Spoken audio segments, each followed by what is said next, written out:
আমাদের দিলের ভিতরে আল্লাহর ভয় কম, ঠিক কিনা বলেন?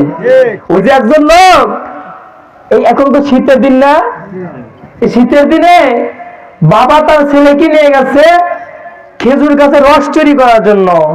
কিসের জন্য? খেজুর গাছে রস চুরি করার জন্য, খেজুরের রস যেটাকে আমরা বলি। তো বাবা তার ছেলেকে বলতেছে, বাবা আমি যখন গাছে উঠবো খেজুরের রস চুরি করব, কলসি চুরি করব, যখন দেখবা যে কেউ আসতেছে আমাকে শুধু বলবা যে আইলো। কি বলবো? শুধু আইলো। এখন ছেলেকে নিচে রাইখা পিতা খেজুর গাছের উপরে উঠছে। উপরে ওঠার পর খেজুরের কলসি কেবলই খুলতেছে, সেই সময় তার ছোট্ট ছেলেটা বলতেছে, বাবা আইলো। আইলো বলে কি বাবা ঠিক থাকা হারে? ছেলেরা নামছে, জামা কাপড় শুইলে গেছে, কারণ খেজুর গাছ তো এরকম সুপারি গাছের মতো না, তো মোটামুটি জায়গায় জায়গায় দাগ হয়ে গেছে, নাইবেলা দেখে কাউরে দেখা যায় না।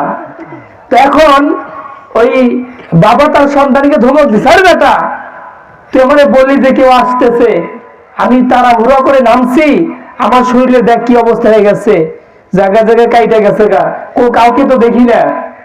তখন ছেলেরা ডাক দিয়ে বললেন, বাবা পৃথিবীর কেউ যদি না দেখে একজন লোক দেখতেছে, আমার আল্লাহ। সুবহানাল্লাহ। কর আল্লাহর চোখে ফাঁকি